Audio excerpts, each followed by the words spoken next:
नमस्कार। आइए सुनते हैं कहानी नरक का मार्ग। रात भक्तलाल। पढ़ते पढ़ते न जाने कब नींद आ गई। कैसे कैसे महात्मा थे जिनके लिए भगवत प्रेम ही सब कुछ था, इसी में मग्न रहते थे। ऐसी भक्ति बड़ी तपस्या से मिलती है। क्या मैं यह तपस्या नहीं कर सकती? इस जीवन में और कौन सा सुख रखा है? आभूषणों से जिसे प्रेम हो वह जाने। यहाँ तो इनको देखकर आंखें फूटती हैं। धन दौलत पर जो प्राण देता हो वह जाने। यहाँ तो इसका नाम सुनकर ज्वर सा चढ़ाता है। कल पगली सुशीला ने कितनी उमंगों से मेरा श्रृंगार किया था, कितने प्रेम से बालों में फूल गूंथे थे। कितना मना करती रही, ना मानी। आखिर वही हुआ जिसका मुझे भय था। जितनी देर उसके साथ हंसी थी उससे कहीं ज्यादा रोई। संसार में ऐसी भी कोई स्त्री है जिसका पति उसका श्रृंगार देखकर सिर से पांव तक जल उठे? कौन ऐसी स्त्री है जो अपने पति के मुंह से यह शब्द सुने, तुम मेरा परलोक बिगाड़ोगी और कुछ नहीं, तुम्हारे रंग ढंग कहे देते हैं, और उसका दिल विष खा लेने को ना चाहे। भगवान, संसार में ऐसे भी मनुष्य हैं। आखिर मैं नीचे चली गई और भक्तमाल पढ़ने लगी। अब वृंदावन बिहारी की ही सेवा करूंगी, उन्हीं को अपना श्रृंगार दिखाऊंगी। वह तो देखकर ना जलेंगे, वह तो मेरे मन का हाल जानते हैं। भगवान, मैं अपने मन को कैसे समझाऊं? तुम अंतर्यामी हो, तुम मेरे रोम रोम का हाल जानते हो। मैं चाहती हूं कि उन्हें अपना इष्ट समझूं, उनके चरणों की सेवा करूं, उनके इशारों पर चलूं। उन्हें मेरी किसी बात से, किसी व्यवहार से नाम मात्र भी दुख ना हो। वह निर्दोष हैं। जो कुछ मेरे भाग्य में था वह हुआ। ना उनका दोष है, ना माता पिता का। सारा दोष मेरे नसीबों का है। लेकिन ये सब जानते हुए भी जब उन्हें आते देखती हूँ तो मेरा दिल बैठ जाता है। मुंह पर मुर्दनी सी छा जाती है, सिर भारी हो जाता है। जी चाहता है कि इनकी सूरत ना देखूं, बात तक करने को जी नहीं चाहता। कदाचित शत्रु को भी देखकर किसी का मन इतना क्लांत ना होता होगा। उनके आने के समय दिल में धड़कन सी होने लगती है।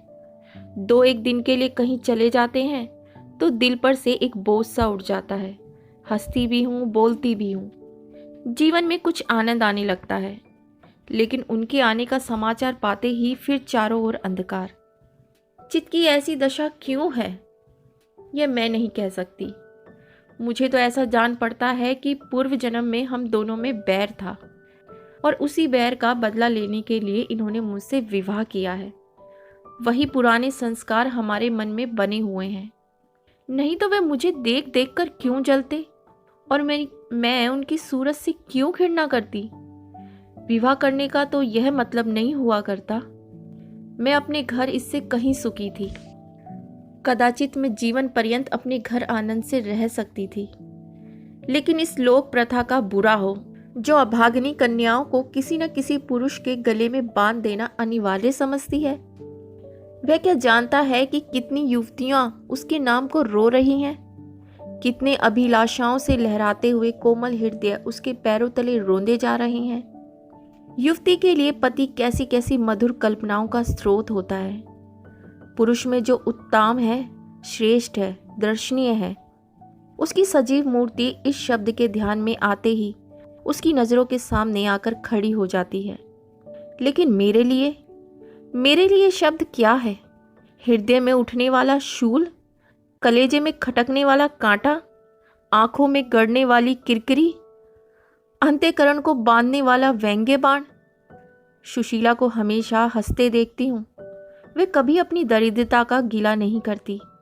गहने नहीं है, कपड़े नहीं है, भाड़े के नन्हे से मकान में रहती है। अपने हाथों घर का सारा काम काज करती है, फिर भी उसे रोते नहीं देखती। अगर अपने बस की बात होती तो आज अपने धन को उसकी दरिद्रता से बदल लेती। अपने पतिदेव को मुस्कुराते हुए घर में आते देखकर उसका सारा दुख दारिद्र्य छूमंतर हो जाता है। छाती गज भर की हो जाती है। उसके प्रेम आलिंगन में वह सुख है जिस पर तीनों लोक का धन निछावर कर दूं। आज मुझसे जब्त न हो सका। मैंने पूछा, तुमने मुझसे किस लिए विवाह किया था? यह प्रश्न महीनों से मेरे मन में उठता था, पर मन को रोकती चली आती थी। आज प्याला छलक पड़ा। यह प्रश्न सुनकर कुछ बौखला से गए, बगले झांकने लगे, खीसे निकाल कर बोले, घर संभालने के लिए, गृहस्थी का भार उठाने के लिए, और नहीं क्या भोग विलास के लिए? घरनी के बिना यह आपको भूत का डेरा सा मालूम होता था। नौकर चाकर घर की संपत्ति उड़ाए देते थे। जो चीज जहां पड़ी रहती थी वहीं पड़ी रहती थी, उसको देखने वाला ना था। तो अब मालूम हुआ कि मैं इस घर की चौकसी करने के लिए लाई गई हूं। मुझे इस घर की रक्षा करनी चाहिए और अपने को धन्य समझना चाहिए कि ये सारी संपत्ति मेरी है। मुख्य वस्तु संपत्ति है, मैं तो केवल चौकीदारनी हूं। ऐसे घर में आज ही आग लग जाए। अब तक तो मैं अनजान में घर की चौकसी करती थी। जितना वे चाहते थे उतना ना सही, पर अपनी बुद्धि के अनुसार अवश्य करती थी। आज से किसी चीज को भूलकर भी छूने की कसम खाती हूँ। मैं ये जानती हूँ कि कोई पुरुष घर की चौकसी के लिए विवाह नहीं करता, और इन महाशय ने चिढ़कर ये बात मुझसे कही। लेकिन सुशीला ठीक कहती है, इन्हें स्त्री के बिना घर सूना लगता होगा, उसी तरह जैसे पिंजरे में चिड़िया को ना देखकर पिंजरा सूना लगता है। यह है हम स्त्रियों का भाग्य। मालूम नहीं इन्हें मुझ पर इतना संदेह क्यों होता है। जब से नसीब इस घर में लाया है, इन्हें बराबर संदेह मूलक कटाक्ष करते देखती हूँ। क्या कारण है पता नहीं। जरा बाल गुथवा कर बैठी और यह ओठ चबाने लगी। कहीं जाती नहीं, कहीं आती नहीं, किसी से बोलती नहीं, फिर भी इतना संदेह। यह अपमान असह्य है। क्या मुझे अपनी आबरू प्यारी नहीं? यह मुझे इतनी छिचोरी क्यों समझते हैं? इन्हें मुझ पर संदेह करते लज्जा भी नहीं आती। काना आदमी किसी को हंसते देखता है तो समझता है लोग मुझी पर हंस रहे हैं। शायद इन्हें भी वही वहम हो गया है कि मैं इन्हें चिढ़ाती हूँ। अपने अधिकार के बाहर कोई काम कर बैठने से कदाचित हमारे चित्त की वही वृत्ति हो जाती है। भिक्षुक राजा की गद्दी पर बैठकर चैन की नींद नहीं सो सकता। उसे अपने चारों तरफ शत्रु ही शत्रु दिखाई देंगे। मैं समझती हूँ सभी शादी करने वाले बुड्ढों का यही हाल है। आज सुशीला के कहने से मैं ठाकुर जी की झांकी देखने जा रही थी। अब ये साधारण बुद्धि का आदमी भी समझ सकता है कि फूहड़ बहू बनकर बाहर निकलना अपनी हंसी उड़ाना है। लेकिन आप उसी वक्त ना जाने किधर से टपक पड़े और मेरी ओर तिरस्कारपूर्ण नेत्रों से देखकर बोले, कहाँ की तैयारी है? मैंने कह दिया, जरा ठाकुर जी की झांकी देखने जाती हूँ। इतना सुनते ही तोरियां चढ़ाकर बोले, तुम्हारे जाने की कुछ जरूरत नहीं। जो स्त्री अपनी पति की सेवा नहीं कर सकती उसे देवताओं के दर्शन से पुण्य के बदले पाप होता है। मुझसे उड़ने चली हो? मैं औरतों की नस नस पहचानता हूँ। ऐसा क्रोध आया कि बस क्या कहूँ। उसी दम कपड़े बदल डाले और प्रण कर लिया कि अब कभी दर्शन करने ना जाऊंगी। इस अविश्वास का भी कुछ ठिकाना है। ना जाने क्या सोचकर रुक गई। उनकी बात का जवाब तो यही था कि उसी क्षण घर से चल खड़ी होती, फिर देखती मेरा क्या कर लेते। इन्हें मेरा उदास और विमन रहने पर आश्चर्य होता है। मुझे मन में कृतघ्न समझते हैं। अपनी समझ में इन्होंने मेरे साथ विवाह करके शायद मुझ पर बड़ा एहसान किया है। इतनी बड़ी जायदाद और इतनी विशाल संपत्ति की स्वामिनी होकर मुझे फूला न समाना चाहिए था। आठों पहर इनका यशगान करते रहना चाहिए था। मैं यह सब कुछ ना करके उल्टे मुंह लटकाए रहती हूँ। कभी कभी मुझे बेचारे पर दया आती है। यह नहीं समझते कि नारी जीवन में कोई ऐसी वस्तु भी है जिसे खोकर उसकी आंखों में स्वयं भी नरक तुल्य हो जाता है। 3 दिन से बीमार हैं। डॉक्टर कहते हैं बचने की कोई आशा नहीं, निमोनिया हो गया है। पर मुझे ना जाने क्यों इनका गम नहीं है। मैं इतनी वज्रहृदय कभी ना थी। ना जाने वह मेरी कोमलता कहाँ चली गई। किसी बीमार की सूरत देखकर मेरा हृदय करुणा से चंचल हो जाता था। मैं किसी का रोना नहीं सुन सकती थी। वही मैं हूं कि आज 3 दिन से उन्हें अपने बगल के कमरे में पड़े कराते सुनती हूँ और एक बार भी उन्हें देखने ना गई। आंख में आंसू आने का जिक्र ही क्या। मुझे ऐसा मालूम होता है इनसे मेरा कोई नाता ही नहीं। मुझे चाहे कोई पिशाचिनी कहे, चाहे उल्टा, पर मुझे तो ये कहने में लेश मात्र भी संकोच नहीं कि इनकी बीमारी से मुझे एक प्रकार का ईर्ष्या में आनंद आ रहा है। इन्होंने मुझे यहाँ कारावास दे रखा था। मैं इसे विवाह का पवित्र नाम नहीं देना चाहती, यह कारावास ही है। मैं इतनी उदार नहीं हूँ कि जिसने मुझे कैद कर डाल रखा हो उसकी पूजा करूं, जो मुझे लाश से मारे उसके पैरों को चूमूं। मुझे तो मालूम हो रहा है ईश्वर इन्हें इस पाप का दंड दे रहे हैं। मैं निसंकोच होकर कहती हूँ कि मेरा इनसे विवाह नहीं हुआ। स्त्री किसी के गले बांध दिए जाने से ही उसकी विवाहिता नहीं हो जाती। वही संयोग विवाद का पद पा सकता है जिसमें कम से कम एक बार तो हृदय प्रेम से पुलकित हो जाए। सुनती हूँ महाशय अपने कमरे में पड़े पड़े मुझे कोसा करते हैं, अपनी बीमारी का सारा बुखार मुझ पर निकालते हैं, लेकिन यहाँ इसकी परवाह नहीं। जिसका जी चाहे जायदाद ले ले, धन ले, मुझे इसकी ज़रूरत नहीं। आज 3 दिन हुए हैं मैं विधवा हो गई।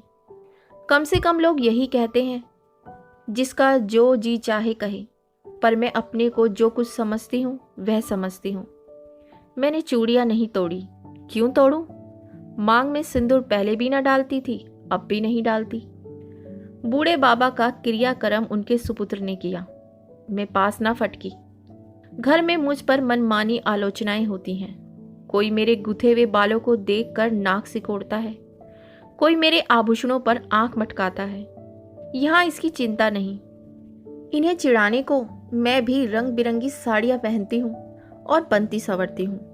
मुझे जरा भी दुख नहीं है। मैं तो कैद से छूट गई। इधर कई दिन बाद सुशीला के घर गई।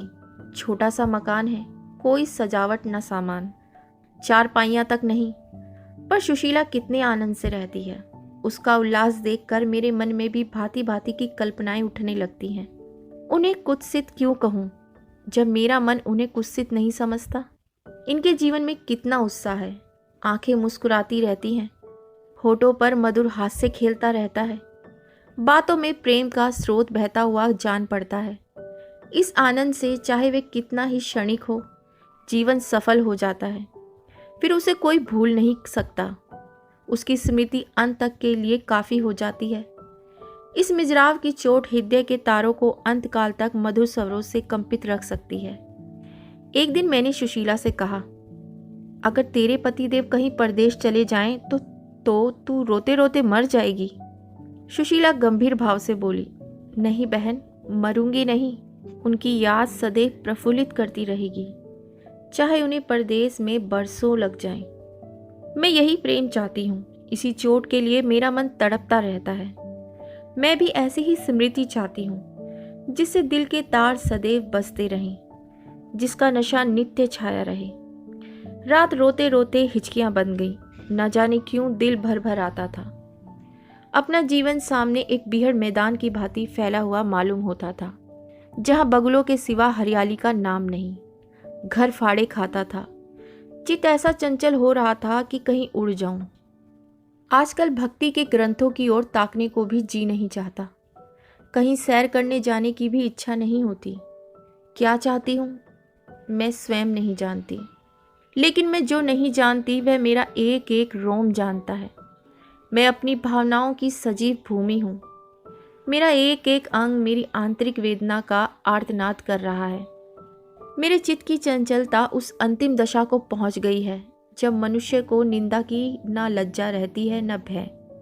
जिन लोभी स्वार्थी माता पिता ने मुझे कुएं में ढकेला, जिस पाषाण हृदय प्राणी ने मेरी मांग में सिंदूर डालने का स्वांग किया, उनके प्रति मेरे मन में बार बार दुष्कामनाएं उठती हैं। मैं उन्हें लज्जित करना चाहती हूँ। मैं अपने मुंह में कालिक लगाकर उनके मुख में कालिक लगाना चाहती हूँ। मैं अपने प्राण देकर उन्हें प्राण दंड दिलाना चाहती हूँ। मेरा नारीत्व लुप्त हो गया है। मेरे हृदय में प्रचंड ज्वाला उठी है। घर के सारे आदमी सो रहे थे। मैं चुपके से नीचे उतरी, द्वार खोला और घर से निकल पड़ी। जैसे कोई प्राणी गर्मी से व्याकुल होकर घर से निकले और किसी खुली हुई जगह की ओर दौड़े। उस मकान में मेरा दम घुट रहा था। सड़क पर सन्नाटा था। दुकानें बंद हो चुकी थी। सहसा एक बुढ़िया आती हुई दिखाई दी। मैं डरी, कहीं चुड़ैल ना हो। बुढ़िया ने मेरे समीप आकर मुझे सिर से पांव तक देखा और बोली, किसकी राह देख रही हो? मैंने चिढ़कर कहा, मौत की। बुढ़िया, तुम्हारे नसीबों में तो अभी जिंदगी के बड़े बड़े सुख भोगने लिखे हैं।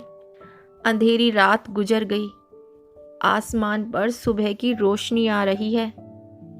मैंने हंसकर कहा, अंधेरे में भी तुम्हारी आंखें इतनी तेज हैं कि नसीबों की लिखावट पढ़ लेती हैं। बुढ़िया, आंखों से नहीं पढ़ती बेटी, अक्ल से पढ़ती हूँ। धूप में चूड़े नहीं सफ़ेद किए हैं।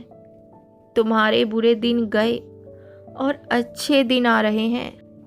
हंसो मत बेटी, यही काम करते इतनी उम्र गुजर गई। इसी बुढ़िया की बदौलत जो नदी में कूदने जा रही थी, वे आज फूलों की सेज पर सो रही हैं। जो जहर का प्याला पीने को तैयार थीं, वे आज दूध की कुल्लियाँ कर रही हैं। इसलिए इतनी रात गए निकलती हूँ कि अपने हाथों किसी अभागिन का उद्धार हो सके तो करूँ। किसी से कुछ मांगती नहीं, भगवान का दिया सब कुछ है घर में। केवल यही इच्छा है कि अपने से जहाँ तक हो सके दूसरों का उपकार करूं। जिन्हें धन की इच्छा है उन्हें धन, जिन्हें संतान की इच्छा है उन्हें संतान। बस और क्या कहूँ, वह मंत्र बता देती हूँ, जिसकी जो इच्छा हो वह पूरी हो जाए। मैंने कहा, मुझे न धन चाहिए न संतान, मेरी मनोकामना तुम्हारे बस की बात नहीं। बुढ़िया हंसी, बेटी, जो तुम चाहती हो वह मैं जानती हूँ। तुम वह चीज चाहती हो जो संसार में होते हुए स्वर्ग की है, जो देवताओं के वरदान से भी ज्यादा आनंदप्रद है, जो आकाश कुसुम है, गुलर का फूल है और अमावस का चांद है। लेकिन मेरे मंत्र में वह शक्ति है जो भाग्य को भी संवार सकती है। तुम प्रेम की प्यासी हो, मैं तुम्हें उस नाव पर बैठा सकती हूँ जो प्रेम के सागर में प्रेम की तरंगों पर क्रीड़ा करती है। क्रीड़ा करते हुए तुम्हें पार उतार देगी। मैंने उत्कंठित होकर पूछा, माता, तुम्हारा घर कहाँ है? बुढ़िया, बहुत नज़दीक है बेटी, तुम चलो, मैं अपनी आंखों पर बैठाकर ले चलूं। मुझे ऐसा मालूम हुआ कि यह कोई आकाश की देवी है। उसके पीछे पीछे चल पड़ी। आह, वह बुढ़िया जिसे मैं आकाश की देवी समझती थी, नर्क की डायन निकली। मेरा सर्वनाश हो गया। मैं अमृत खोजती थी, विष मिला। निर्मल स्वच्छ प्रेम की प्यासी थी, गंदे विषाक्त नाले में गिर पड़ी। वे वस्तु ना मिलनी थी, ना मिली। मैं सुशीला का सा सुख चाहती थी, उल्टाओं की विषय वासना नहीं। लेकिन जीवन पथ में एक बार उल्टी राह चलकर फिर सीधे मार्ग पर आना कठिन है। लेकिन मेरे अधपतन का अपराध मेरे सिर नहीं, मेरे माता पिता और उस बूढ़े पर है जो मेरा स्वामी बनना चाहता था। मैं ये पंक्तियां ना लिखती, लेकिन इस विचार से लिख रही हूँ कि मेरी आत्मकथा पढ़कर लोगों की आंखें खुले। मैं फिर कहती हूँ, अब भी अपनी बालिकाओं के लिए मत देखो धन, मत देखो जायदाद, मत देखो कुलीनता, केवल वर देखो, केवल वर। अगर उसके लिए जोड़ का वर नहीं पा सकते तो उसे कवारी रख छोड़ो, जहर देकर मार डालो या खोद डालो, पर किसी बूढ़े खूसट से मत ब्याहो। स्त्री सब कुछ सह सकती है, दारुण से दारुण दुख, बड़े से बड़ा संकट। अगर नहीं सह सकती तो अपने यौवन काल की उमंगों का कुचला जाना। रही मैं, मेरे लिए अब इस जीवन में कोई आशा नहीं। इस अधम दशा को भी उस दशा से ना बदलूंगी जिससे निकल कर आई हूँ। कहानी सुनने के लिए धन्यवाद। बहुत जल्द मिलती है एक नई कहानी के साथ। तब तक के लिए अलविदा।